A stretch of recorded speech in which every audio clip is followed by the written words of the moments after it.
Operation Midnight Hammer shook the Middle East to its core stealth bombers and precision strikes ripping through Iran's nuclear facilities.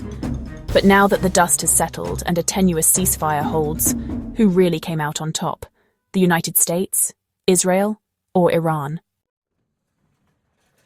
The long-running feud between Israel and Iran escalated into 12 days of brutal strikes and counterstrikes. Israel claimed Iran was weeks away from a nuclear weapon, just as it had stated many times for decades. But this time, Israel acted, launching a campaign aimed at crippling Iran's nuclear infrastructure. Then came the US Midnight Hammer airstrikes.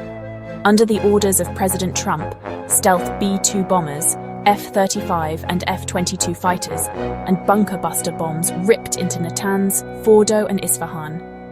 Trump announced victory, claiming Iran's nuclear ambitions were completely destroyed in one night. But was this reality or political bravado? The ceasefire came quickly, an unprecedented halt after nearly 2 weeks of fiery exchanges. Brokered by Trump himself, it left many asking, why? Was this a victory for the United States, halting a looming nuclear threat, a reprieve for Israel, or an unexpected lifeline for Tehran? Trump emerged as the bold actor in this crisis.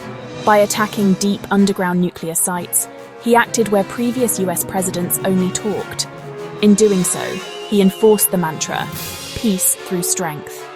Even if some doubt the totality of the damage, Trump can claim a symbolic victory, a demonstration that America will enforce its red lines when crossed.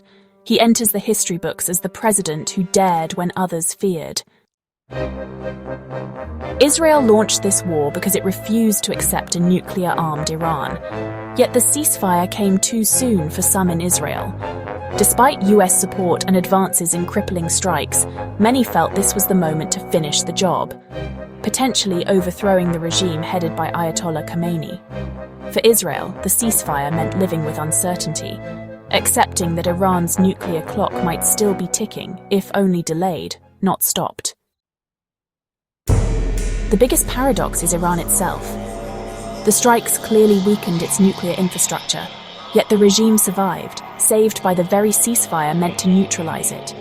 In a strange way, the end of hostilities gave Tehran breathing room. Its leaders can claim resilience, rally internal support, and recalibrate their nuclear efforts underground, away from prying eyes. Will Iran cool down? Will it accept this as a warning, or come back stronger and more covert? Did the US truly destroy Iran's nuclear program? Probably not completely.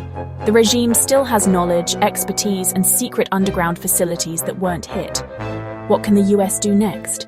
Maintain relentless surveillance, impose tighter sanctions, and be ready for Midnight Hammer 2.0 quote if needed.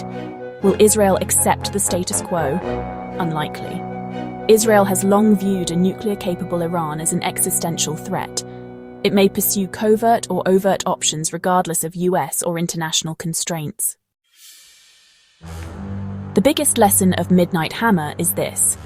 Military victories can halt programs, but the ideology and willpower behind them can only be changed with long-term pressure, precision, and engagement. Trump may have acted boldly, and Israel may have acted desperately, but Iran's ambitions have deep roots. In the long run, this ceasefire may just be a prelude to a larger storm. As the Middle East catches its breath, one burning question remains. Will this fragile peace hold, or is the countdown to the next chapter of this crisis already underway? The world is watching, and every actor knows that in this high-stakes chess match, one wrong move could ignite a war that reshapes the Middle East forever. What do you think? Will Iran retaliate? Will Israel accept the status quo? Will the US strike again?